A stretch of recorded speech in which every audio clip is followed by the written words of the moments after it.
السلام علیکم، بول نیوز کے ساتھ میں ہوں انوشا سلیم اور میں ہوں گوہر عشرت۔ ہیڈ لائنز اپنی جانب بلیٹن کا باقاعدہ آغاز کریں گے۔ صدر ٹرمپ نے اسرائیلی وزیر اعظم کو خود سے دور کر دیا ہے۔ نیتن یاہو کو ایران معاہدے کی دستاویزات دکھانے سے انکار کیا گیا، کہا کہ امریکہ کے بغیر اسرائیل کچھ بھی نہیں ہے۔ امریکہ کا کہنا ہے کہ یہ ان کی قومی سلامتی کا ایک بہت حساس اور خفیہ معاملہ ہے، اس لیے وہ یہ کاغذات کسی کو نہیں دکھا سکتے۔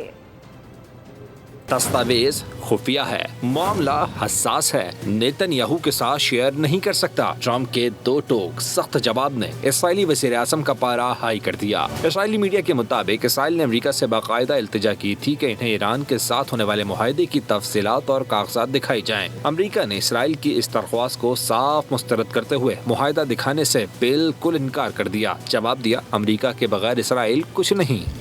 ایران کے خلاف یک طرفہ فیصلے مسلط کرنے کا دور ختم ہو چکا ہے۔ امریکہ کو اپنی شرائط پر مذاکرات کی ٹیبل پر آنے پر مجبور کیا۔ ایرانی حکام نے اب معاہدے کے بعد کا شیڈول بتا دیا ہے، کہا کہ لبنان پر اسرائیلی حملے بند ہونے چاہیے۔ پہلے مفاہمتی یادداشت پر دستخط ہوں گے، اسی دن مذاکرات ہوں گے۔ پہلے مرحلے کے بعد 2 مہینے کے اندر باقاعدہ مذاکرات شروع ہوں گے۔ ایرانی وزیر خارجہ عباس عراقچی نے امن معاہدے کے بعد کا شیڈول بتا دیا۔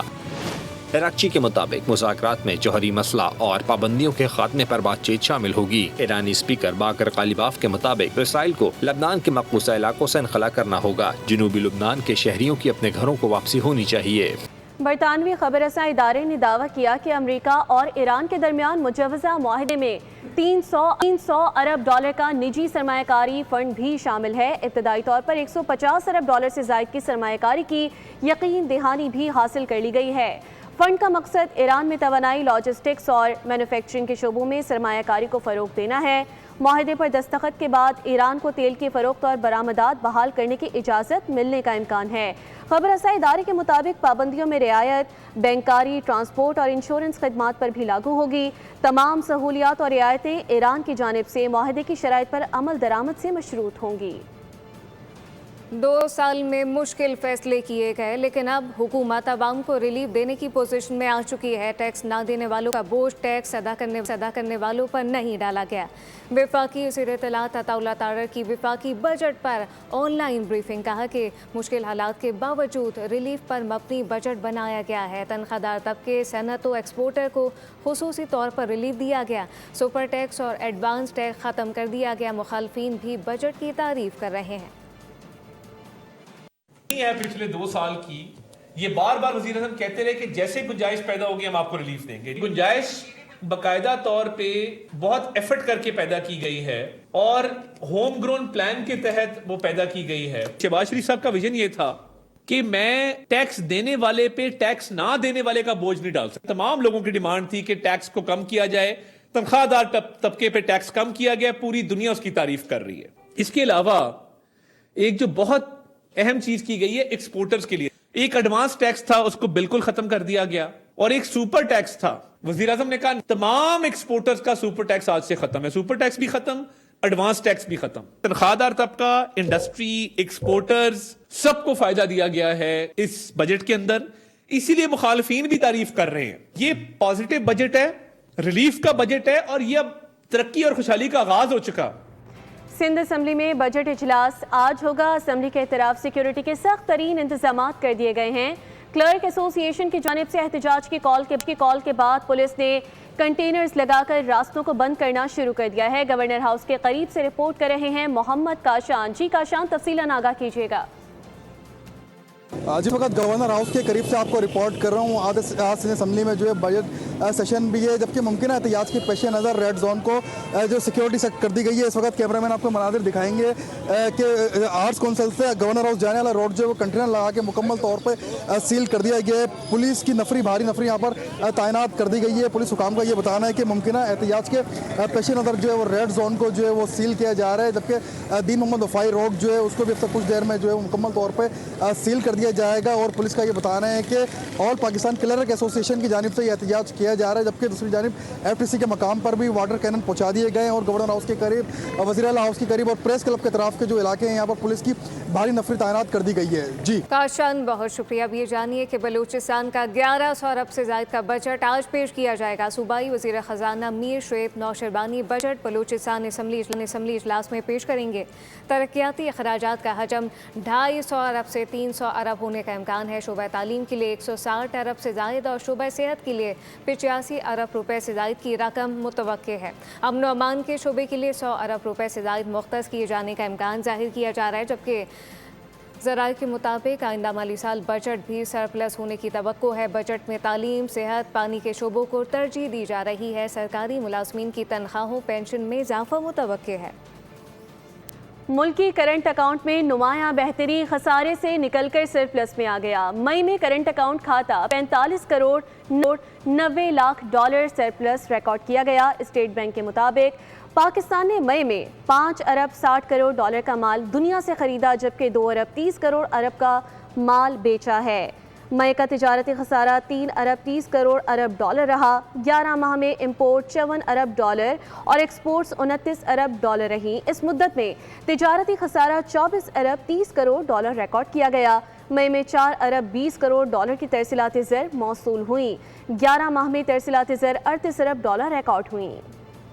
नाज़रीन, हुकूमती कोशिशें रंग लाने लगी हैं। मई में मुल्की बरामदात माहाना बुनियाद पर 9% और सालाना बुनियाद पर 1% इजाफे से 2 अरब 70 करोड़ डॉलर तक पहुँच चुकी हैं।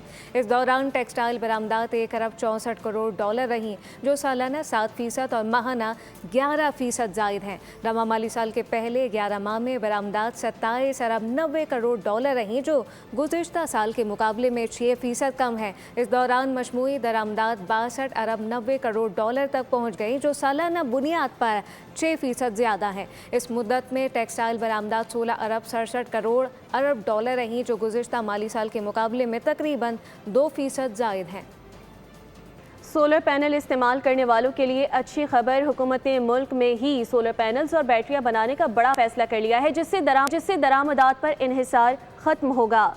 वज़ीर आज़म के मुआविन ख़ुसूसी बराए सनअत व पैदावार हारून अख्तर खान ने इंकशाफ किया है कि इस नई पॉलिसी का बुनियादी हदफ मुल्क को सोलर पैनल्स की सिर्फ असम्बलिंग से निकाल कर मुकम्मल मैन्युफैक्चरिंग और मकामी सतह पर तैयारी की तरफ मुंतकिल करना है। इस अहम कदम से पैदावारी लागत कम होने से कीमतों में नुमाया कमी आएगी, मकामी पैदावारी सलाहियत बढ़ेगी और तकनीकी जिद्दत को फ़रोग भी मिलेगा। नाजरीन को अपडेट कर रहे हैं, सोलर पैनल इस्तेमाल करने वालों के लिए अच्छी खबर है।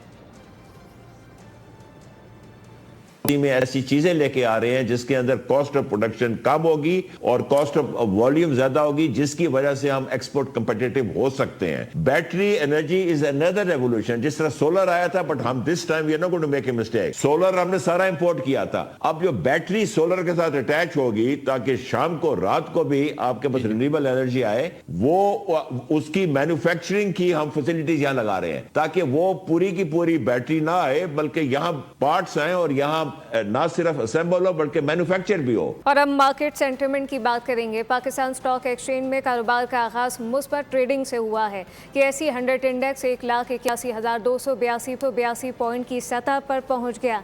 इंडेक्स में 8,900 पॉइंट का इजाफा रिकॉर्ड किया गया। सरमायाकारों का एतमाद बहाल होने के बाद मार्केट में खरीदारी का रुझान गालिब रहा। दूसरी जानिब बात करेंगे गिलगित बल्तिस्तान असम्बली के लिए ज़िला द्यामर के 3 हलकों के हतमी सरकारी नताइज जारी कर दिए गए हैं। उनके हवाले से GBA 15 में IPP के हाजी मोहम्मद दिलपजीर, GBA 17 में पीपल्स पार्टी के मोहम्मद नसीम और GBA 18 में नून लीग के मलिक किफ़ायतुल्लाह कामयाब करार पाए। रिटर्निंग अफसरान ने फॉर्म 49 के तहत तीनों हलकों के नताइज का बाज़ाब्ता ऐलान कर दिया, जबकि GBA 16 द्यामर 2 के हवाले से इलेक्शन कमीशन का महफूज फैसला आज मुतवक्के है। बजट से मुतालिक पीपल्स पार्टी के तहफ़्फ़ुज़ात दूर ना हो सके। चेयरमैन पीपल्स पार्टी बिलावल भुट्टो का कहना है कि सागदार से मुलाकात हुई है। बजट से मुताल्लिक उठाए गए एतराज़ात पर हुकूमत से बातचीत जारी है। नायब वज़ीर आज़म इसहाक डार की सरबराही में 2 रुकनी हुकूमती वफ़द ने बिलावल भुट्टो जरदारी से इनके चैम्बर में मुलाकात की। बजट के आदाद व शुमार से मुताल्लिक ब्रीफिंग दी गई। गवर्नर KP फैसल करीम कुंडी और पीपल्स पार्टी खैबर पख्तूनख्वा के सदर मोहम्मद अली शाह बादशाह ने चेयरमैन पीपल्स पार्टी से मुलाकात की है। बिलावल भुट्टो ने खैबर पख्तूनख्वा में गंदम की किल्लत के बहरान पर इज़हार तशवीश किया और गवर्नर को खैबर पख्तूनख्वा का मुकदमा तमाम सियासी जमातों को साथ लेकर लड़ने की वाज़ेह हिदायत की हैं। आगे बढ़ेंगे। अमन मुआहदे के बाद आलमी सतह पर तेल की कीमतों में कमी वाज़ेह हो गई है। फैसलाबाद के शहरियों का ये कहना है कि अब हुकूमत पेट्रोल में कम अज़ कम 200 रुपये तक कीमतें कम करे। मज़ीद जानते हैं गुलाम दस्तगीर से। गुलाम दस्तगीर, अपडेट कीजिएगा। जी बिल्कुल, अमेरिका ईरान मुआहदे के बाद आलमी तौर पर तेल की कीमतों में कमी वाक़या हुई है, जिसके बाद शहरियों ने भी, सार्फिन ने मुतालबा किया है कि अगर आलमी तौर पर कीमतें कम हुई हैं तो पाकिस्तान में भी कीमतों में कमी वाक़या होनी चाहिए। हम यहाँ पे एक फ्यूल स्टेशन पे मौजूद हैं, शहरियों से भी जानते हैं कि उनका मुतालबा क्या है, कितनी कीमतें कम होनी चाहिए। ठीक है, हम चाहते हैं कि तकरीबन 250 तक आ जाए या 200 तक आ जाए। 200 रुपये तक कमी होनी चाहिए इंशाअल्लाह, क्यों नहीं। जी बिल्कुल, जो मज़दूर तबका है और बाकी जो तनख्वाहदार तबका है, बाकी शहरी हैं, उनकी मुश्किलात बड़ी हुई हैं, तो उनकी जानिब से मुतालबा किया गया है कि तेल की कीमतों को फौरी तौर पर 150 से 200 रुपये तक कम करना चाहिए ताकि वो अच्छे तरीके से अपना काम चला। बहुत शुक्रिया। लाहौर में LPG की मनमाने रेट पर फरोख्त जारी है। LPG की 550 से 600 रुपये तक पहुंच चुकी है। मेरे साथ एक ख़रीदार मौजूद है, उनसे बात करते हैं। सर बताइएगा, LPG की कीमत में अचानक इजाफा देखने में आ रहा है, कीमत 550 से 600 रुपये में फ़रोख्त की जा रही है, क्या कहेंगे? हम तो लेनी है, क्या करें, मजबूरी है। ये गरीब आदमी, इसका भी कोई कसूर नहीं। 23,500 का सिलेंडर लिया, 45 किलो वजन है, क्या करे। वो कहता है हमारे पास बचत नहीं हो रहा, लोगों की दुकानों 600 का बिक रहा है, कोई 580 का दे रहा है, या हम ये 550 का दे रहा है। मैंने इसको बोला भाई कि सरकारी रेट क्या है? कहता भाई सरकारी रेट का मुझे कोई पता नहीं, मुझे 45,500 का ये सिलेंडर मिला है। भाई मैं माजर चाहता हूँ यार, हमारा दिल करता है सस्ती हो, ज़्यादा बिकती है, महंगी होती कम बिकती है, मजबूरी है, क्या करें। लेकिन इस वक्त शहर में जो है वो LPG सरकारी रेट पर फ़रोख्त नहीं की जा रही और LPG की इस वक्त जो शहर में कीमत है वो 550 से 600 रुपये के हिसाब से जो है वो। बहुत आगे बढ़ेंगे। सरकारी इमारतों की तज़यीन व आराइश के लिए खती रकम मख्तस कर दी गई है। वज़ीर आज़म हाउस 15 करोड़ 33 लाख रुपए, मिनिस्टर्स इनक्लेव के 12 फ्लैटों पर 5.5 करोड़ रुपए का खर्चा होगा। 15 करोड़ 33 लाख रुपए लगेंगे। बजट दस्तावेज के मुताबिक मिनिस्टर इनक्लेव 12 अपार्टमेंट्स की तामीर के लिए 5.5 करोड़ रुपए मुख्तस किए गए हैं। PM स्टाफ कॉलोनी की तज़यीन और आराइश के लिए आइंदा माली साल 8 करोड़ रुपए रखे गए हैं। बजट दस्तावेज के मुताबिक मंसूबे पर 30 जून 2026 तक 18 करोड़ 97 लाख रुपए अखराजात का तखमीना है। मंसूबे की मजमूई लागत का तखमीना 34 करोड़ 31 लाख रुपए है। कैप्टन अली आमिर शहीद के वालिद का अपने बेटे की शहादत पर कौम के नाम दिल को छू जाने वाला जज्बाती पैगाम देते हुए कहा कि शहीद कैप्टन के वालिद बोले, पाकिस्तान मेरा घर है, अगर बाखैरत आदमी अपने घर की हिफाजत नहीं करता तो कोई नहीं कर सकता। कैप्टन अली आमिर शहीद का अपने वालिद का अपने बेटे की शहादत पर कौम के नाम दिल को छू जाने वाला जज्बाती पैगाम देते हुए शहीद कैप्टन के वालिद ने कहा, पाकिस्तान मेरा घर है। कैप्टन अली आमिर शहीद के वालिद का अपने बेटी की शहादत पर कौम के नाम अहम पैगाम। नमाज जनाजा के मौके पर कैप्टन अली आमिर शहीद के वालिद का कहना था कि पाक आर्मी का हर सिपाही अल्लाह का सिपाही है। कैप्टन आमिर पाकिस्तान और आलम इस्लाम के लिए पाक फौज का हिस्सा बना। पाक आर्मी का हर सिपाही अल्लाह का सिपाही है। अगर आपको पाकिस्तान के लिए, आलम इस्लाम के लिए आपका जज्बा है तो आप जरूर जाएं। शहीद के वालिद ने मजीद कहा, अल्लाह ताला का करम हुआ, पाकिस्तान के लिए एक आमिर तो क्या 1000 आमिर भी कुर्बान कर दूं। ये मेरा अल्लाह ताला और पाक फौज से वादा है। मेरे दीगर बेटे और पोते भी पाक फौज में जाकर मुल्क की हिफाजत करेंगे और इंशाल्लाह इसके बाद तो माशाल्लाह डेम पौध है, मेरे पोते, ये मेरा बेटा खड़ा है माशाल्लाह 6 नंबर पे, तो इंशाल्लाह ये सारे पाक आर्मी को हम देंगे इंशाल्लाह। कैप्टन अली आमिर मलिक ने शुमाली वजीरिस्तान में फर्ज की अदायगी के दौरान जामी शहादत नोश किया था। सब्सक्राइब करें और बेल दबाएं ताकि कोई खबर रह न जाए।